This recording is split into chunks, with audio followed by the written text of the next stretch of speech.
aujourd'hui en live, j'ai été particulièrement peiné. Non seulement en 1959, j'étais à Saint-Louis, au Prytanée militaire, avec mes camarades soudanais à l'école.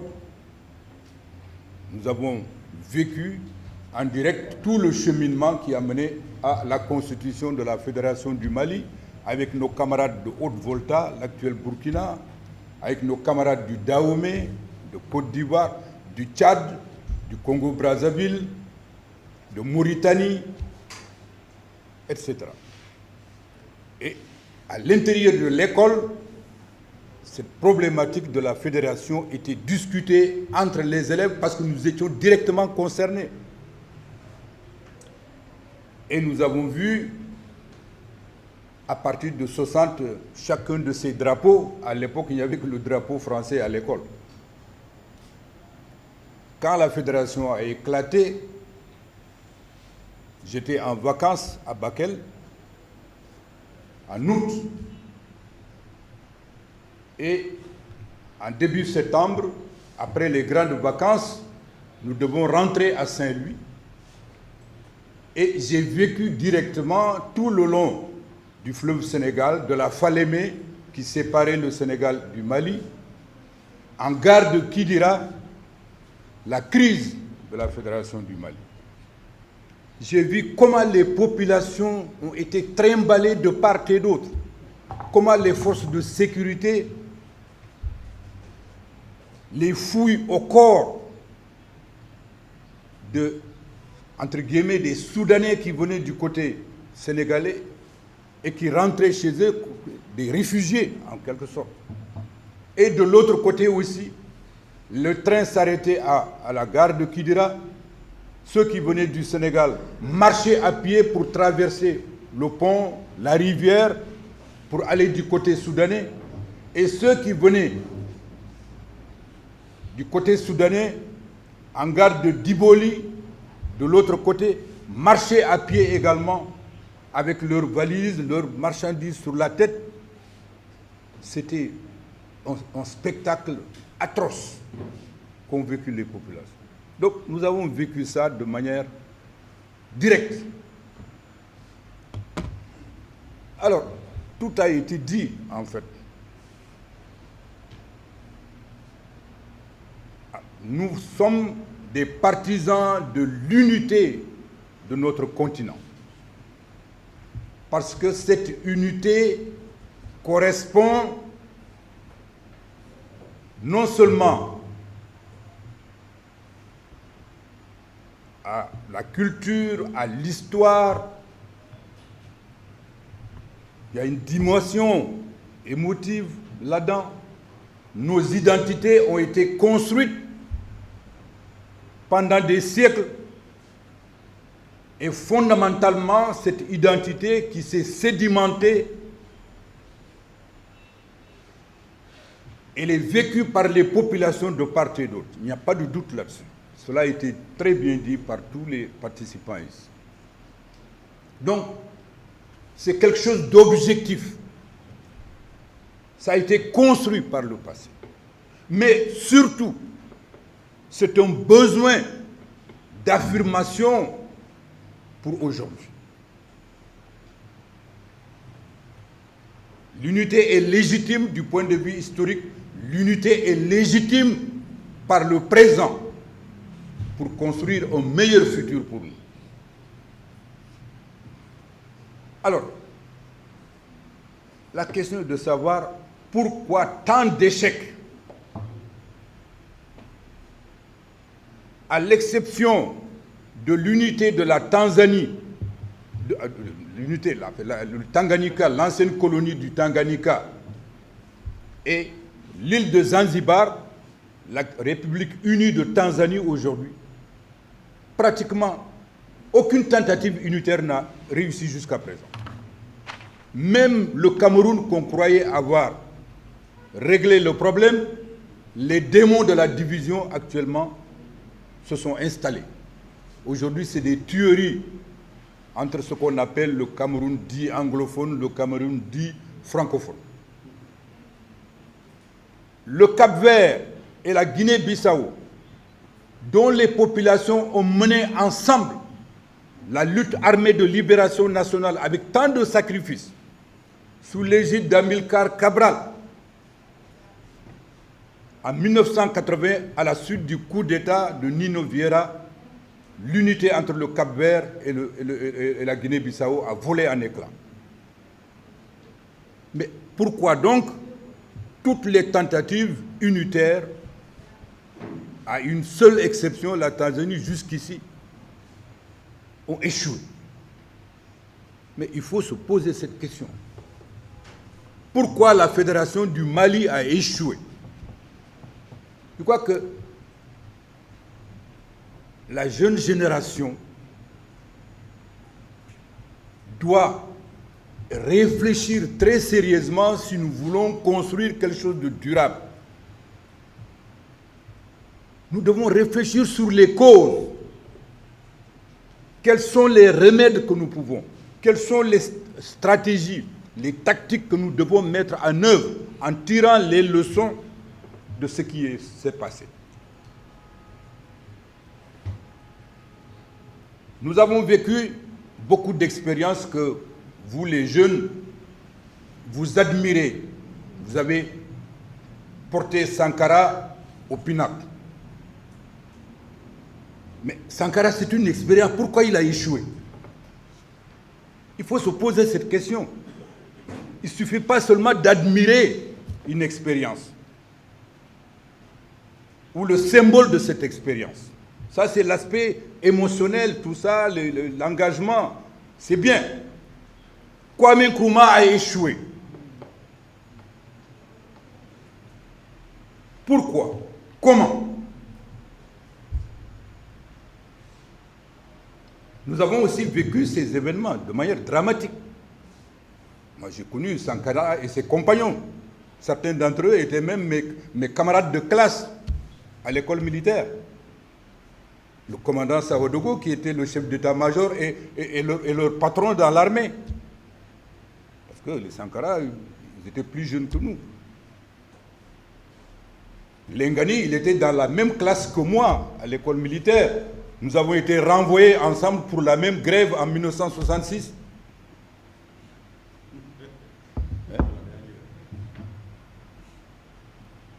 Oui. Gebre Fidel, il était avec nous. Il a été tué pendant les événements de la Révolution. Beaucoup d'officiers que j'ai connus qui étaient dans la même classe de ma promotion. La Révolution a entraîné beaucoup de tueries dans ce processus. Kwame Nkrumah, pourquoi sa tentative a échoué malgré la clarté de ses idées? Cheikh Anta Diop a, de manière brillante, analysé toutes les causes du retard de l'Afrique. Pourquoi, par exemple, au Sénégal, ici, son projet n'a pas pu prospérer? Voilà les véritables questions que nous devons nous poser au-delà de l'adhésion sentimentale à une expérience. Si nous voulons dépasser, parce qu'il ne faut pas qu'on continue de répéter les mêmes erreurs. Il ne faut pas qu'on répète les mêmes fautes.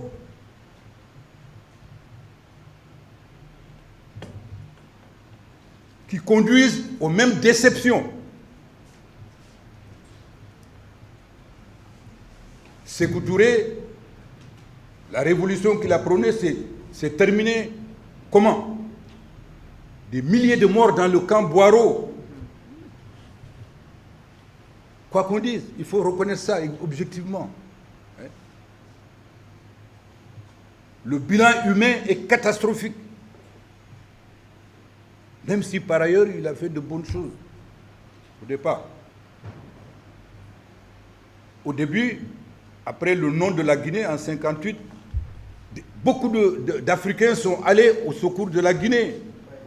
Khalilou Sall du Sénégal, membre du PAI, Hein, ils ont lancé un appel pour leur dire qu'il faut aller aider la Guinée. La Guinée n'a pas de cadre. Les Français, en partant, ont tout coupé, les câbles, tout, les téléphones, tout le système a été complètement. Khalilou Sall est devenu directeur des chemins de fer en Guinée. Notre camarade Nyanseni, professeur de mathématiques, était allé là-bas également. Et beaucoup d'autres. L'autre l'a dit tout à l'heure. Le président et le professeur Joseph Kizerbo. Alassane Diop, bien sûr. Hein. Bien d'autres encore. Comment est-ce que ça n'a pas marché malgré cette solidarité? Donc nous devons aujourd'hui, vous les jeunes, c'est ce que je vous demande, hein, c'est très bien d'adhérer à tous ces mouvements-là. Est-ce que c'est possible? Voilà ce qui se passe aujourd'hui au Mali. Est-ce que le Mali seul peut aujourd'hui porter le poids de cette lutte contre l'ensemble de l'Occident? Est-ce que vous croyez à ça vraiment? Le Mali a les épaules suffisamment larges, pays enclavé, face à l'hydre djihadiste, dans une situation économique telle qu'elle est, dépendante du système capitaliste mondial. Vous pensez que ce pays tout seul, avec tous ces facteurs de fragilité, peut porter durablement tout seul la lutte? Avec quelle force interne? Sur le plan économique, sur le plan politique, sur le plan social? Est-ce que vous pensez que c'est possible?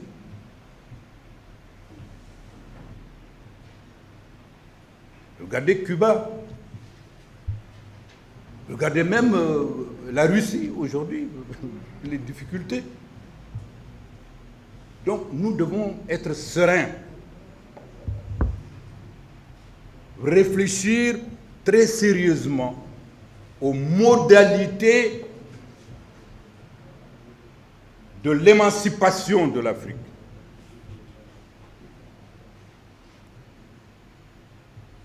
Il ne faut pas commettre les mêmes erreurs que par le passé.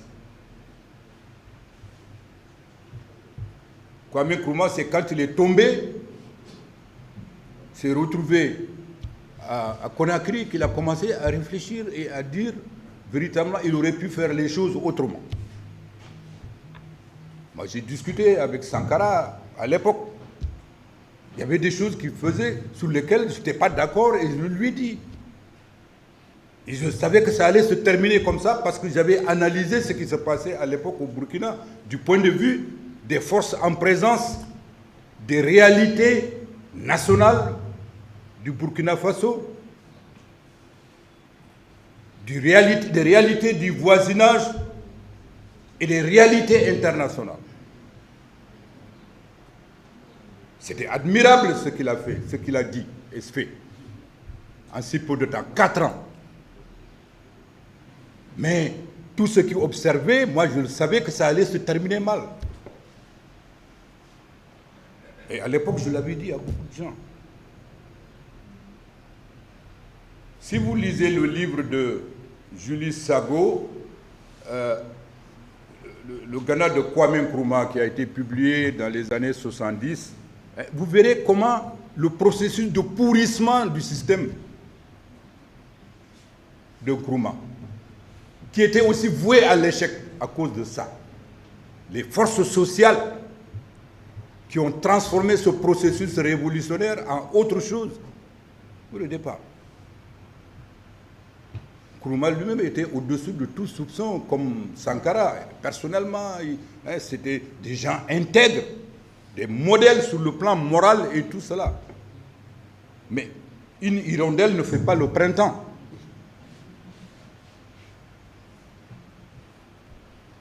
Qu'en était-il de l'ensemble d'autres forces qui étaient dans le mouvement et qui étaient prééminentes dans ce mouvement? Alors, moi, je souhaite que ce genre d'initiative-là soit accompagné de séminaires pour étudier en profondeur ces expériences voir leurs forces, leurs faiblesses dans la perspective unitaire, parce que moi je suis convaincu qu'un pays tout seul ici ne peut rien faire. On peut faire quelques réformes ici et là, mais il faut créer une dynamique unitaire sur le plan sociologique, sur le plan économique, sur le plan politique, pour que dans tous les pays, il y ait des mécanismes qui donnent corps à cette dynamique unitaire. Aujourd'hui, la tentation est trop forte de dire nous allons dans les réseaux sociaux, nous allons parler. Mais quand ça n'a pas de répondance sur le terrain, qu'est-ce que ça donne? Ça ne dit rien. Ça ne donne rien. En 1946, lorsque Houphouët-Boigny a lancé le RDA, c'était une base unitaire.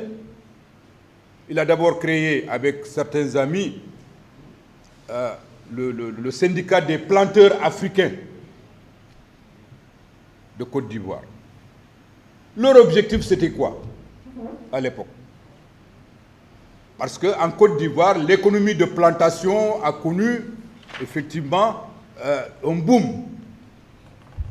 Le café, le cacao, les bananes, etc. Et il n'y a que les planteurs blancs qui profitaient de ça à cause du travail forcé qui venait de la Haute-Volta, l'actuel Burkina Faso. Les planteurs africains ont dit non, il faut supprimer le travail forcé et permettre aux travailleurs d'aller librement dans toutes les plantations, qu'elles appartiennent aux Européens ou aux Africains. C'était ça, le mot d'ordre principal qui a fait la popularité d'Houphouët-Boigny. Les planteurs qui venaient de la Côte d'Ivoire, du Burkina Faso, avaient maintenant la liberté d'aller. La loi sur la suppression du travail forcé, c'est ça qui a fait la force d'Houphouët-Boigny. Une classe de planteurs africains a été créée sur cette base, s'est enrichie et auréolée de ce prestige. La suppression du travail forcé dans toutes les colonies françaises. Houphouët-Boigny, quand il venait à Dakar, on l'appelait le Lénine d'Awef. Oui, dans les archives, quand vous regardez, on dit, quand Houphouët venait, il était plus puissant et plus populaire au Sénégal que Lamine Gueye, que Senghor, que Mamadou Dia. On l'appelait le Lénine d'Awef. Pourtant, le RDA était très faible ici, la section sénégalaise du RDA était faible, mais à cause de cette idée-là, de la suppression du travail forcé, l'image d'Houphouët était bonifiée et il représentait un espoir de libération. Le Lénine d'Awef. Et en 1949, quand les Européens se sont rendus compte de ça, ils ont négocié avec lui. C'est François Mitterrand, ministre de la France d'Outre-mer, ministre des colonies à l'époque, qui a fait basculer Houphouët dans le camp du colonialisme en 1951. De 50, 51, il a négocié avec lui. Et à partir de ce moment-là, Houphouët a eu toutes les faveurs. La Côte d'Ivoire était devenue la colonie la plus prospère que le Sénégal, qui était avant la colonie dite modèle, avec l'arachide. Mais la plantation de café, de cacao était plus riche que les cacahuètes. Oui. Et il s'est opposé à la fédération en disant maintenant la Côte d'Ivoire ne peut pas être un îlot de prospérité dans un océan de misère, c'est-à-dire le reste des colonies. Et donc il voulait que la Côte d'Ivoire soit une Suisse, soit etc. Oui. Il s'est opposé systématiquement à l'unité des territoires. Il voulait même supprimer le gouvernement général en disant chaque territoire n'a qu'à s'administrer. À partir de ce moment-là, lorsqu'il a basculé dans cette position, le RDA s'est écroulé et il a joué un rôle très important dans l'échec de la fédération. Il a fait du chantage sur les Béninois, enfin le Dahomey à l'époque, et sur la Haute-Volta, en disant, vous, les voltaïques, si vous allez avec le Sénégal et le Soudan, eh bien, je vais renvoyer tous vos travailleurs. La question de la xénophobie, ça n'a pas commencé avec Bédié, c'est depuis très longtemps. Et c'est comme ça qu'il a pu retourner les élus de la Haute-Volta. On a convoqué les députés pour adopter la fédération. Ils sont pas venus. On a dit, il ne faut pas aller. Ils ne sont pas venus et donc la Haute-Volta s'est retirée de la fédération comme ça. Le Bénin, la même chose. Le Dahomey, d'alors.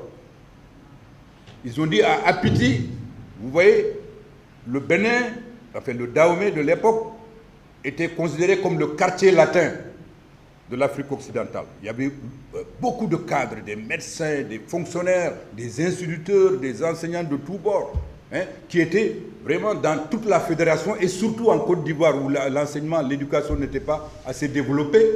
C'était les enseignants dahoméens qui étaient pratiquement majoritaires dans les écoles primaires, secondaires, etc. Houphouët a dit, bon, si vous allez avec le Sénégal et le Soudan, je vais renvoyer tous vos fonctionnaires. Oui, ils se sont retirés. Oui. Alors, donc, c'est pour dire, je ne voudrais pas, c'est pour dire qu'il nous faut étudier sérieusement ces questions-là. Même ces trucs d'embargo, de tout ça, là.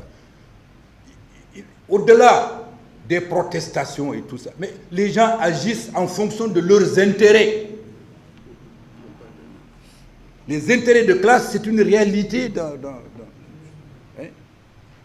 La CEDEAO aujourd'hui, ce n'est pas une CEDEAO des peuples.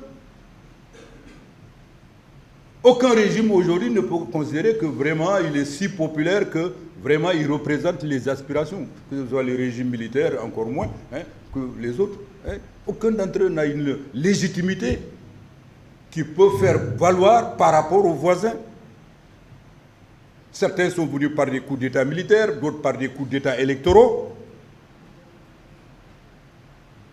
liés à des puissances étrangères.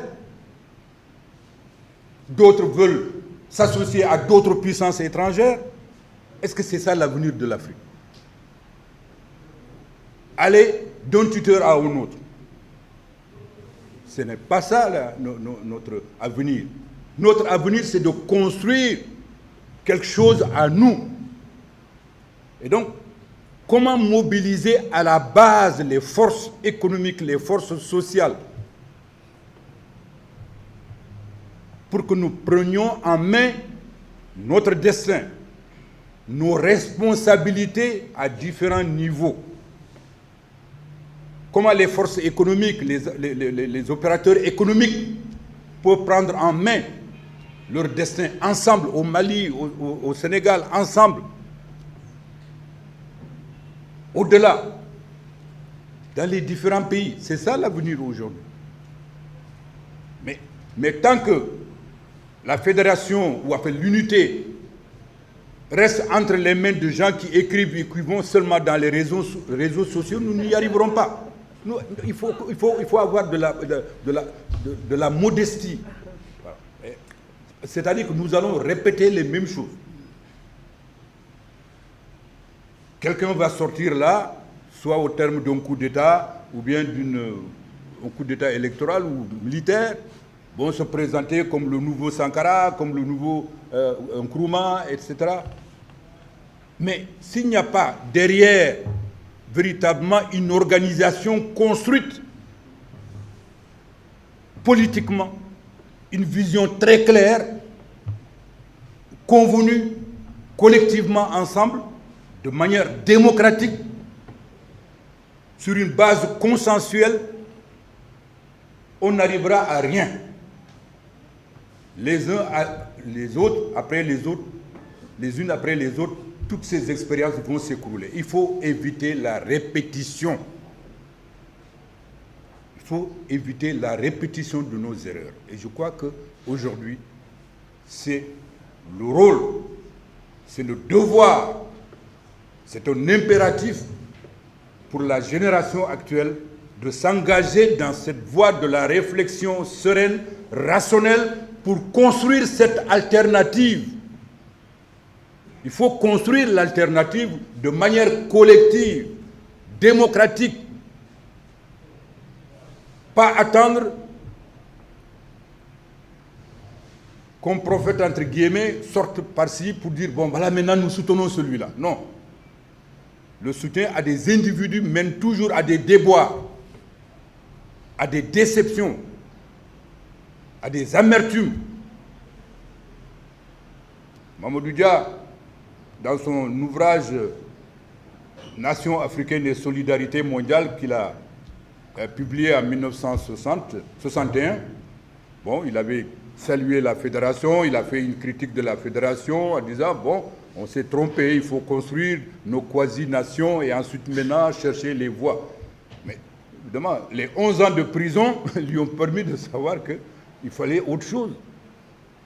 C'est pourquoi dans son livre Mémoire d'un enfant du Sud, il a compris, et il l'a dit de manière très claire, et dans tout ce qu'il a écrit après sa prison, il a développé sa réflexion. Son autocritique aussi, par rapport à sa position dans les événements de la fédération.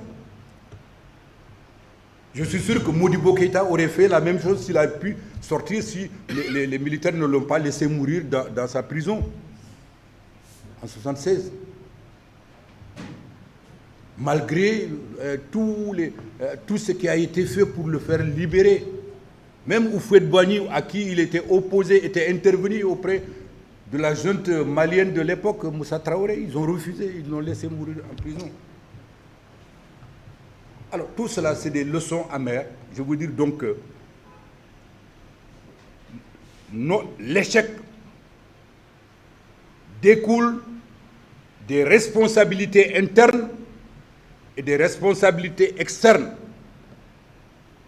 Ceux qui nous dominent, qui nous ont dominés pendant des siècles, nous ne renonceront jamais. Quelles que soient les imprécations, les tracts qu'on écrit, ce qu'on dit dans les réseaux sociaux, ils vont toujours trouver des formules pour essayer de nous gagner. Mais nous, comment nous devons nous organiser pour lever ce carcan? Pas uniquement par la parole, les gesticulations. En tout cas, c'est ce que j'ai dit. Le général a dit très clairement, par exemple, en ce qui concerne l'armée. Moi, j'ai été représentant adjoint de la MINUSMA à Bamako. Mais quand j'ai vu comment ça fonctionne, je savais que ça n'allait pas marcher. J'en suis sorti. Au bout de 8 mois, je savais que la MINUSMA ne pouvait pas réussir dans la crise du Mali. Même le G5 Sahel qui a été créé, ça ne peut pas réussir. Pourquoi? Il l'a dit très clairement. Vous avez une addition d'armées. Par exemple, l'armée du Burkina Faso reste à l'intérieur de ses frontières. L'armée du Mali reste à l'intérieur de ses frontières. L'armée du Niger reste à l'intérieur de ses frontières. Mais les terroristes, eux, ils sont internationalistes. Ils vont d'un pays à l'autre à travers les frontières. Pour eux, il n'y a pas de drapeau. Leur drapeau, c'est le AQMI, c'est le drapeau d'AQMI. Et c'est pourquoi ils battent toutes les armées. Aucune de ces armées ne peut battre le terrorisme, quel que soit ce qu'elles feront, dans leur dispositif actuel. Parce qu'on fait des coups du côté malien, on va de l'autre côté au Niger ou de l'autre côté au Burkina. Nuitamment. Ni vu ni connu. Parce qu'eux, c'est les mêmes forces, c'est les mêmes villages, les mêmes groupes, ils se connaissent entre eux. Mais les soldats, eux, ils attendent que les gens viennent taper, on essaie de les rattraper. Oui. Donc, cette disposition militaire-là ne peut pas marcher. Elle ne marchera pas au Mali, elle ne marchera pas au Burkina, elle ne marchera pas au Niger. Attends. Et encore moins le fait d'attendre un parapluie extérieur. C'est une crise militaire, une crise politique qui doit être menée, dont le remède, c'est la combinaison de la dimension politique, de la dimension militaire, la dimension économique et sociale.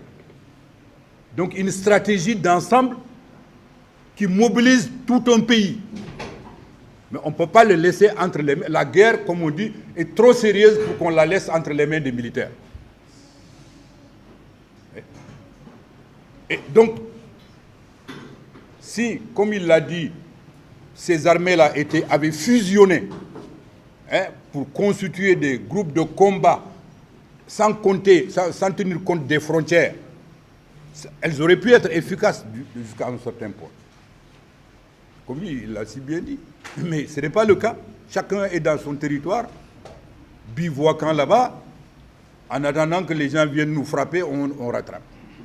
Ça ne peut pas marcher. Donc tout cela, c'est aussi au cœur de l'unité. Et Nkrumah l'avait dit, à l'époque, une armée continentale, à l'époque, disait-il, pour libérer le continent, de Ian Smith, de l'apartheid et tout cela. On n'avait pas encore prévu ce genre de situation de guerre asymétrique. Oui. Mais aujourd'hui, c'est fondamental. La force en attente, par exemple, de la CEDEAO pour l'Afrique de l'Ouest, on devait la mettre en place sans que chaque militaire n'aille avec son drapeau de pays. Fusionner les forces qui se répandent dans le territoire, qui définissent leur stratégie ensemble, leur tactique ensemble, et les individus luttent dans ce cadre-là.